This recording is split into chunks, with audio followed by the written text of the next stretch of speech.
নমস্কার বন্ধুরা, welcome to পিজিএন Bangla. এবারের মোহনবাগান দলটা যে দারুণ স্ট্রং হয়েছে সেই বিষয়ে কোনো সন্দেহ নেই। মোহনবাগানের অ্যাটাক লাইন, প্লেইং 11 এইসব নিয়ে তো অনেক আলোচনা হয়েছে, কিন্তু পার্সোনালি আমার মনে হয়েছে কয়েকটা জায়গায় ইমপ্রুভ করা দরকার। বেসিক্যালি সেই বিষয় নিয়েই আলোচনা হবে এই ভিডিওতে। শেষ পর্যন্ত দেখতে থাকো, আশা করি তোমাদের ভালোই লাগবে। আর যদি কোনো মতামত থাকে অবশ্যই কমেন্টে জানিও। তো এবার মেন টপিকে আসা যাক।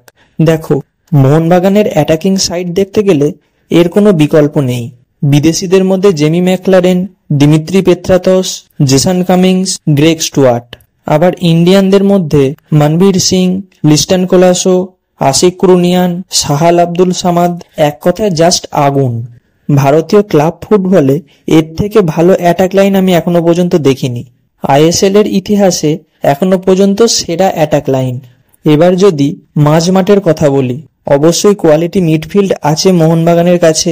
ইন্ডিয়ান ন্যাশনাল টিমের বর্তমানে সেরা দুই মিডফিল্ডারই আছে, আপুইয়া এবং অনিরুদ্ধ থাপা, এবং তাদের ব্যাকআপ হিসাবে রয়েছে দুই ইয়াং ট্যালেন্ট, অভিষেক সূর্যবংশী আর দীপক টাংরি।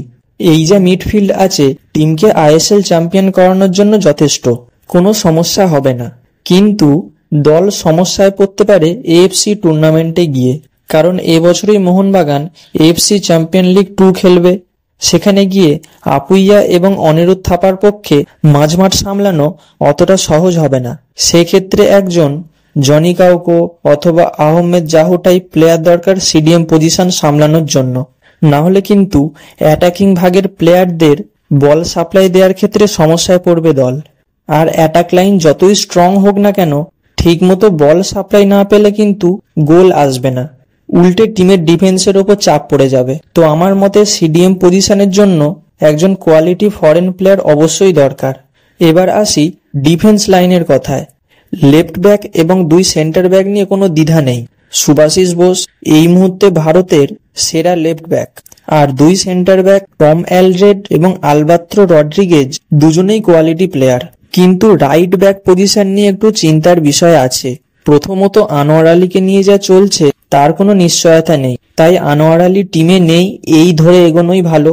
তবে তার বিকল্প হিসাবে আছে প্রীতম কোটাল, কিন্তু এটা এখনো পর্যন্ত রিউমর, প্রীতম কোটালের ডিল ডান হয়নি। তাই যদি কোনো কারণে প্রীতম কোটালের ডিলটা ক্যান্সেল হয়ে যায়, তখন একমাত্র অপশন পড়ে থাকছে আশিস রায়। এবার আশিস রায়কে এএফসি টুর্নামেন্টে নিয়ে যাওয়াটা একটা রিস্কের বিষয় হয়ে যাচ্ছে। এবার যদি গোলকিপার পজিশন নিয়ে বলি, বিশাল কাইত তো আছেই, টপ কোয়ালিটি গোলকিপার, কিন্তু তার পারফেক্ট ব্যাকআপ অপশন কিন্তু দলে নেই।